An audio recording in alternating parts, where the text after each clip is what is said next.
नमस्कार दोस्तों, आज के इस वीडियो में हम इस पैसेज को ट्रांसलेट करने वाले हैं। तो चलिए स्टार्ट करते हैं। पहला सेंटेंस है, मेरी माँ मेरे लिए प्रेरणा का स्रोत है। ट्रांसलेशन स्टार्ट करने से पहले हम सेंटेंस का टाइप देखते हैं। ये सेंटेंस असर्टिव सेंटेंस है और असर्टिव सेंटेंस में सब्जेक्ट पहले लिखा जाता है। तो यहाँ पर सब्जेक्ट क्या है, किसके विषय में बात हो रही है? मेरी माँ स्रोत हैं। तो यहाँ पर सब्जेक्ट क्या है? मेरी माँ। तो हम लिखेंगे यहाँ पर माई मदर, मेरी माँ। सब्जेक्ट लिखने के बाद हम वर्ब लिखते हैं और यहाँ पर कौन सी वर्ब है?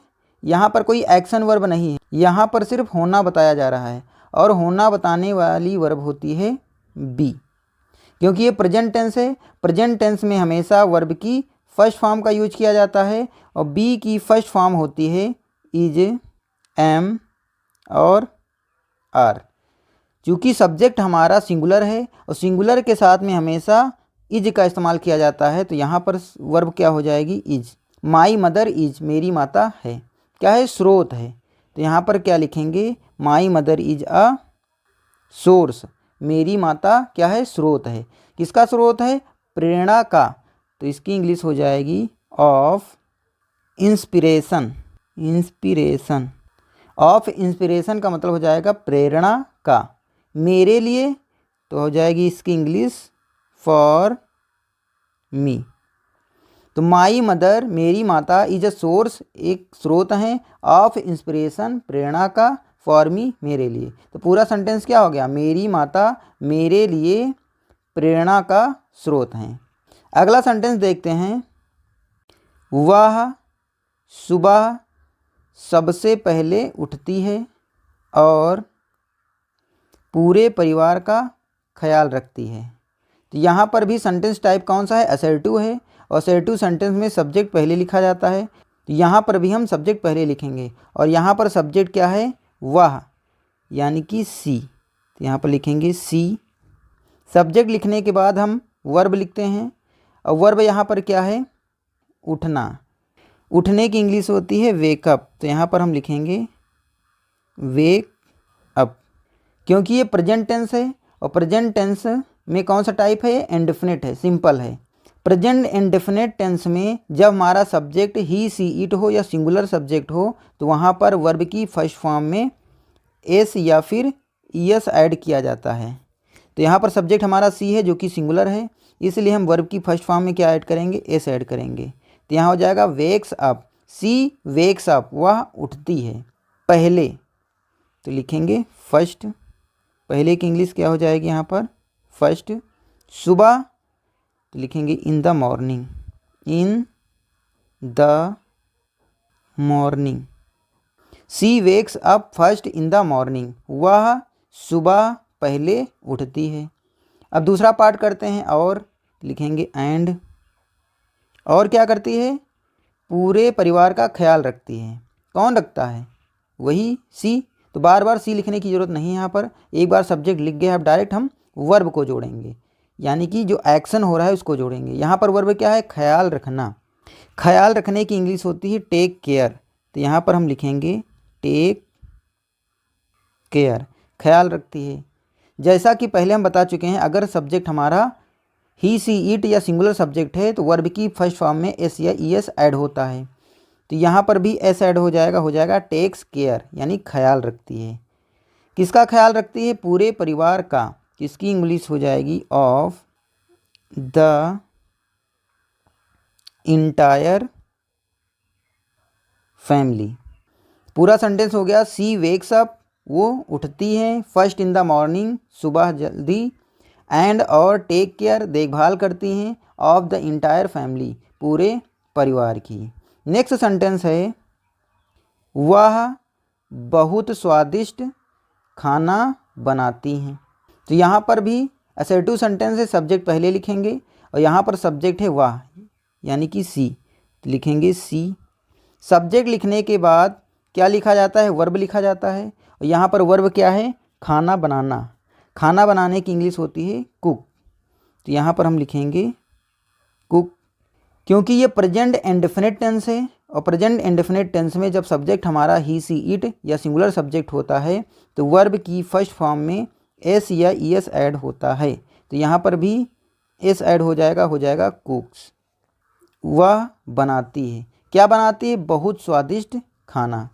तो बहुत की इंग्लिश हो जाएगी वेरी, और स्वादिष्ट की इंग्लिश होती है डेलीशियस, और खाना की इंग्लिश होती है फूड।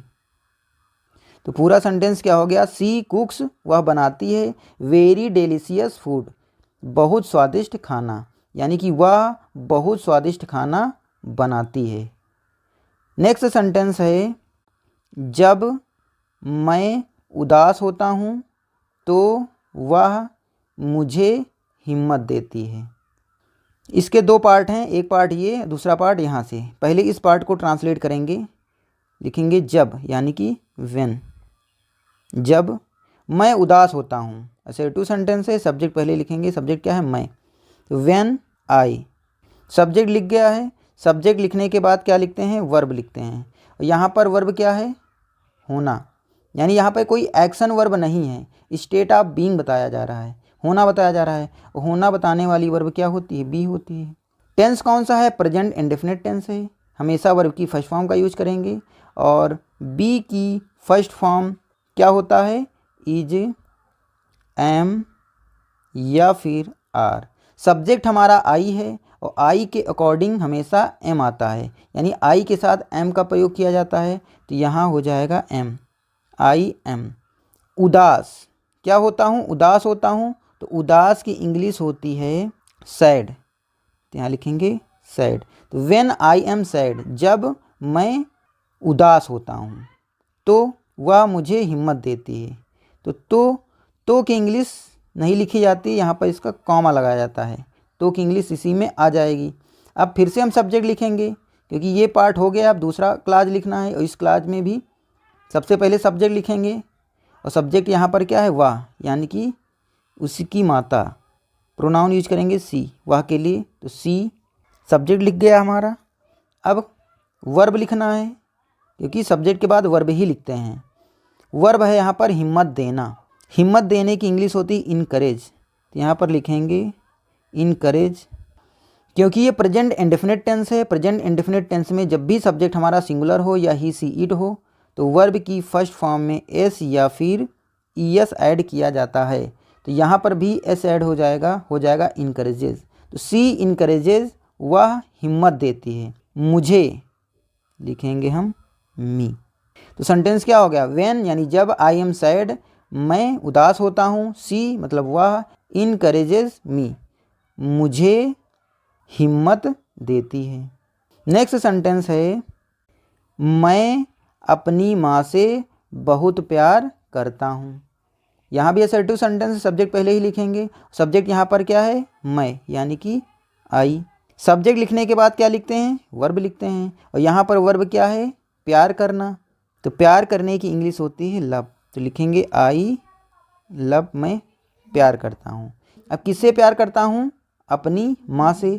तो यहाँ पर लिखना पड़ेगा अपनी माँ, तो अपनी यानी कि माई। सब्जेक्ट हमारा आई है तो अपनी मीनिंग के लिए माई आएगा, क्योंकि आई का पजेसिव क्या होता है? माई। आई लव माई, माँ की इंग्लिश होती है मदर। तो आई लव माई मदर, मैं अपनी माता से प्रेम करता हूँ बहुत। तो बहुत की इंग्लिश हो जाएगी very much. I love my mother very much, मैं अपनी माता से बहुत प्रेम करता हूँ, प्यार करता हूँ। तो आशा करते हैं इस वीडियो से आपको बहुत कुछ सीखने को मिला होगा। अगर ये वीडियो आपको पसंद आई है तो वीडियो को लाइक कीजिए, अपने दोस्तों में शेयर कीजिए, और यदि आपने अभी तक हमारे चैनल को सब्सक्राइब नहीं किया है तो कृपया सब्सक्राइब कीजिए। मिलते हैं नेक्स्ट वीडियो में, तब तक के लिए बाय बाय, टेक केयर।